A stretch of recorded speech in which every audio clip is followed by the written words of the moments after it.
My mother loves her grandchild after all. That's why she bought such an expensive gift for her as a school entrance present.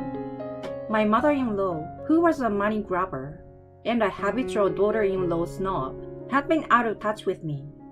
Then all of a sudden, my mother-in-law gave my daughter a brand new bag. My husband is very happy. Perhaps she wants to improve this bad relationship.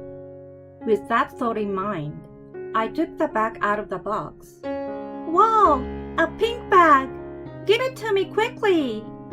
My daughter shouts happily. The next moment, I took the bag to the kitchen and set it on fire on the stove. The fire quickly catches on, and the bag begins to melt from the edges. "Mom, what are you doing? That's my bag!" Hey, what do you think you're doing? My husband rushes to his daughter, who screams. He quickly puts a wet towel on the bag to put out the fire. My mother went out of her way to buy it for our daughter. What in the world have you done with it? My husband's face turned red, and he yelled at me. But I told him in a calm voice, "Did you see what's in the bag?" What? My husband looked at me with furrowed brows. I strengthened my tone and said again, "Just take a good look inside it." My name is Emily. I'm a 34 years old married woman, raising my daughter Lee, who turned 6 this year. My husband Benjamin and I came together through a somewhat unusual circumstance. I was originally a sales representative for a large company. One of the office clerks at one of my frequent clients was Sarah, who would later become my mother-in-law. She offered me a cup of tea whenever I came in, and before I knew it, we became friends, calling each other Sarah and Emily. And then, one day, she said to me, "Hey Emily, would you like to meet my son? I raised him with pride. I'm very proud of him." That's how I was introduced to Benjamin. He worked for a prestigious company, but he was gentle and not used to women. But that made him sincere, and I liked him. After that, we started dating very quickly, and since we were both of the right age, we decided to get married right away.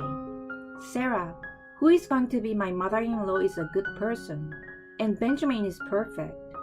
We would be happy. At that time, I was innocently thinking like that. But it wasn't until 3 months into our marriage that I began to feel a sense of discomfort. We put all of our salaries, except for each other's allowance, into a shared account. We agreed that we would pay our bills and save from there. I was doing just that, but all Benjamin has to put in is $1,100 a month. Considering where he worked, I would have thought he was getting more than double that. In disbelief, I decided to ask Benjamin about it. "Hey, Benjamin, isn't the amount of money you bring in every month too small? Is it possible that you're keeping a secret debt from me?" No, it's not a debt. I promised my mom I'd give her $1,500 every month, so... Huh? Benjamin's story went like this. Ever since he started working, he has been giving his mother $1,500 a month. Since Benjamin was living at home at the time, he offered to give it to her. Benjamin thought it was for the living expenses and continued to pay it. He said it continued even after he got married. What? That's not right. You don't owe your mother money, do you? That's true, but... Besides, you are already married and living with me. You don't even need to pay for living expenses. That's true, but my mother has a lot of needs too. Benjamin's father died when he was very young, so he was raised by a single woman. That's why their bond is so strong. I learned this after we were married. Benjamin's mother picked out everything for him to wear until he left home after we got married. He ate his mother's handmade lunchboxes for lunch. He couldn't rebel against anything his mother said, so he listened to his mother's advice on everything. In other words, Benjamin was quite a mama's boy. I was a little taken back by the story, But at the same time, I was thinking, I can't imagine what kind of relationship I would have with both of them. I hope things will change a little after we got married. Thinking back, my mother-in-law was always dressed in expensive fancy clothes. I had no idea it was coming out of Benjamin's paycheck. In the end, Benjamin wanted to keep things the way they were. For a while, I had to settle for a monthly allowance of $1,500 for my mother-in-law. I also had enough income to get by for the time being. But that didn't last long, because I found out I was pregnant. Benjamin, who loved children, was overjoyed and took great care of me. Apart from the problems with my mother-in-law, Benjamin is by nature a very nice man. Whoa, Emily, I'm so happy. Is it a boy or a girl? Oh, Benjamin, it's too soon to tell. Now I have a favor to ask you. What favor? I want you to stop giving money to your mother. I won't be able to work when I'm pregnant and have the baby. And raising the baby, we need all the money we can get. It's just not enough. I see. Then Benjamin got an impish look on his face, thought for a bit, and said, I understand. We need to start raising our children. I will put all the money in the house instead of giving it to Mom. So Benjamin started to put his entire salary into the family budget from that month. Sometime later, my mother-in-law paid a surprise visit to our house. How are you, Emily? I came to talk to Benjamin today. My mother-in-law smiling. Before we were married, I thought she was kind and friendly. Now she seems kind of creepy. Oh, Mom, what's going on? Benjamin, you didn't forget to give me this month's money, did you? My mother-in-law smiled and held out her hand to Benjamin, who briskly replied, Oh, I'm sorry. I can't give you any more money this month. What? What are you talking about? Emily is pregnant. You know how much money it's going to cost to raise a baby.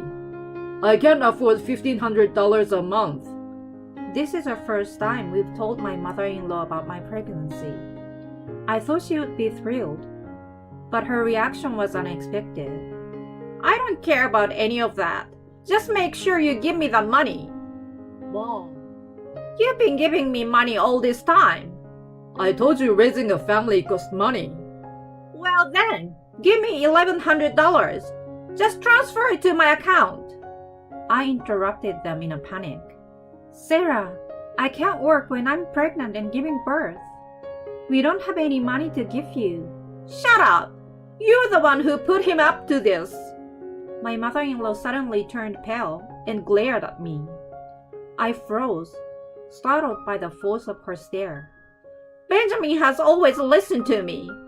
Of course it's because he married you that he suddenly started talking like this. Oh, Mom. You both work for big companies. You should have given me more. My mother-in-law was a different person from the kind Sarah had been before we got married. I was surprised to see her change her attitude when it came to money. But I retorted, Well, you are still active too, aren't you? That's none of your business. Give me the money you have for now. What? What are you talking about? I'm asking you to give me the money you have in your wallet. I won't leave until I get it. Broken by his mother's insults, Benjamin took $140 out of his wallet and handed it to my mother-in-law. I watched in amazement, but now my mother-in-law held out her hand to me. You too. What? Me too? Benjamin didn't know what to do. I didn't want to give her the money, but I wanted her to go home as soon as possible. I pulled out my wallet. With trembling hands, I held out $220. She grabbed it and put it in her own wallet. You really don't appreciate your mother enough. I can't believe Benjamin turned out like this. Oh, Sarah. You shut up. I'm leaving today, but I will not forgive you. My mother-in-law got up and left quickly. The two of us, Benjamin and I, were left standing there for a while. Emily, sorry, my mother. Benjamin apologized to me, but I couldn't answer him, so I retreated to the room. For a while after that, I heard that my mother-in-law was urging Benjamin to give her money, but Benjamin was adamant in his refusal. I guess she realized that Benjamin's attitude would not change. Gradually, the urging from my mother-in-law stopped. Then I gave birth to a daughter. We named her Lee and worked together to raise her. Benjamin was a wonderful husband and father, and he loved Lee with all his heart. My mother-in-law didn't even congratulate us, let alone express her congratulations. When I went to show her Lee, she just said, "So she was born." She didn't even try to hold her. To Lee, my mother-in-law was her grandmother. I wanted her to love her as much as possible, but that didn't seem to be an option. We lived a little distance from my mother-in-law. When Lee turned 18 months old, I went back to work. But there was something strange about the atmosphere in the office. They gossiped about me and treated me like I was a disease. Then, one of my closest colleagues spoke to me. "Emily, there's a rumor going around that you're the evil wife." What? I investigated the source of the rumor, and it turned out to be my mother-in-law. My mother-in-law apparently tearfully told the sales manager who took over for me. That's how the rumor started. I quickly corrected it, but to no avail. Everyone in the company believed my mother-in-law's story, who plays a victim. I felt uncomfortable at work. I told Benjamin about it, and he warned my mother-in-law. But my mother-in-law was like, "It's the truth." After this incident, I decided to stay away from my mother-in-law as much as possible. Benjamin was secretly seeing her, but I didn't see her once for a couple of years. The years passed. Lee turned 6, and she was about to enter elementary school. One day, after a long period of no contact with my mother-in-law, a large package arrived out of the blue. It came from my mother. I wonder what's going on all of a sudden. I looked at the invoice on the cardboard box and saw that it was a bag. Sarah bought a bag for my daughter? I opened the cardboard box and find a luxury brand school bag inside. Benjamin tells me with a bright look on his face, I knew it. My mother thinks Lee is cute too, after all. That's why she bought her such an expensive gift for her entrance to school. "What? Lee's bag? I want to see it! I want to see it!" Lee's voice was full of excitement as she peeked inside the box. Maybe she wanted to rectify this fraught relationship. With that thought in mind, I took the bag out of the box. "Wow, a pink bag! Give it to me quickly!" Lee shouts happily. The next moment, I took the bag to the kitchen and set it on fire on the stove. The fire quickly catches on, and the bag from the edges, it begins to melt. "Mom, what are you doing? It's Lee's bag!" Hey, what the hell have you done? Lee screams, and Benjamin rushes over to her. Benjamin rushed to put out the fire by putting a wet towel on the bag. Mother had gone to a lot of trouble to buy this for Lee. What in the world have you done now? Benjamin's face turned red, and he yelled at me. But I told him in a calm voice, "Did you see what's inside?" Huh? Benjamin looked at me with a furrowed brow, and I said again with a stronger tone, "Just take a good look in it." What in the world? "Oh, ouch!" Benjamin lets out a little yelp. At that moment, a trickle of blood ran down from his fingertip. What the? "There's a blade in that bag on the shoulder." Yes, on the shoulder of the bag that my mother-in-law had sent. There was something like a cutter blade in the shoulder of the bag. If Lee had been carrying it on her back as it was, there is no doubt she would have been injured. Why is there a knife here? And look inside the bag. Benjamin fearfully opens the bag. He continued in exasperation. On the back of the bag, there were words of abuse. Ugly, stupid, stupid, ugly, stupid, poor, little shit. Such foul words were written on the back of the bag. I was boiling with rage. If she wanted to harass me, that was one thing, but to try to hurt my little daughter's feelings, I can't believe she would try to hurt my little girl's mind and heart. What would Lee think if she saw this? All you can do is burn it! I screamed through my tears as I hugged Lee. Benjamin is slumped over with a half-burned bag in his hand. Benjamin, say something! At that moment, he just threw the bag down and headed for the front door. Hey, Benjamin? I'm going to my mom's place right now. Wait a minute, I'm going too. I left Lee with my parents. Then Benjamin and I went to my mother-in-law's house. My mother-in-law seemed surprised by our sudden arrival. What's the matter with you guys? Mom, what's with the bag? Benjamin asked quietly, and my mother-in-law laughed. What do you mean? It's a school entrance gift. Don't be silly, I yelled. With a knife in its shoulder and nasty words scribbled on it. You call that a school entrance gift? What? Oh, you already noticed. Did the kid cry? I was hoping to see her cry. I looked at my mother-in-law in disbelief, as she said without a care in the world. Sarah, what did you just say? I don't like the kids, you know. If it wasn't for her, Benjamin would still be giving me $1,500. The $360 he's giving me now isn't even enough. I looked at Benjamin, surprised that he was still giving money to my mother-in-law. Benjamin bit his lip and looked frustrated. Then my mother-in-law pointed at me and continued. You are the one who started all this. I made him marry you because I thought you'd give me more money. But instead of more money, you've given me less. You're still talking about that? I want you to take the kid and get the hell out of my life. Give Benjamin back to me. The next moment, Benjamin, who had remained silent until then, shouted, Don't say another word! Shut up! In contrast to his mother, who looked at Benjamin with a curious expression. Benjamin's face was bright red, and he was shaking. I've been trying to keep Emily and Lee out of harm. I've been giving you money every month. What did you do to my precious daughter? What? Benjamin? I can't imagine how hard Lee would have been if she had seen that bag. I can't imagine what she would have gone through if she had carried it. I'm getting out of control with rage just imagining it. Hey, what are you talking about, Benjamin?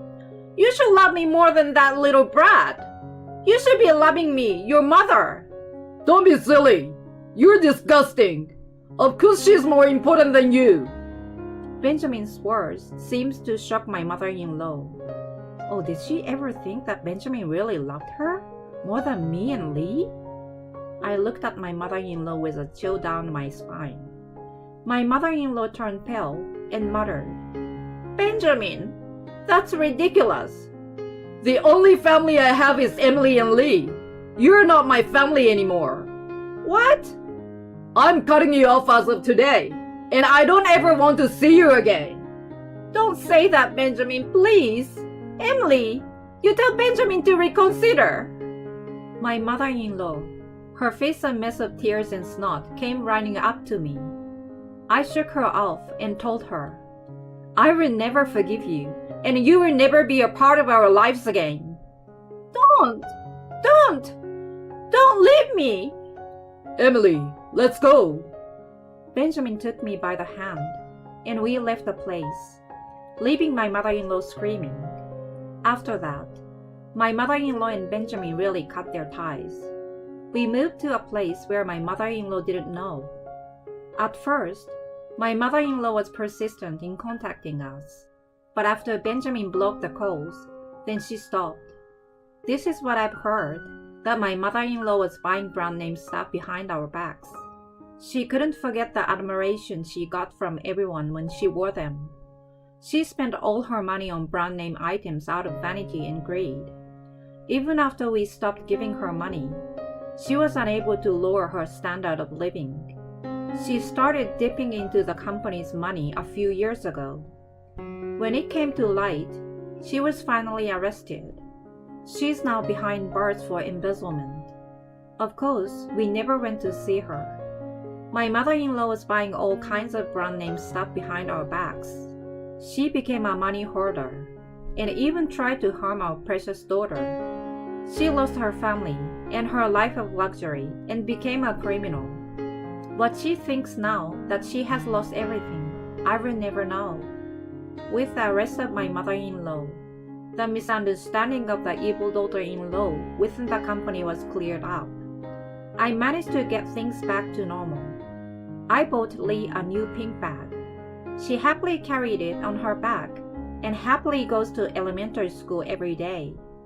From here on, I want to spend every day in peace with my precious family. That's all I can hope for now.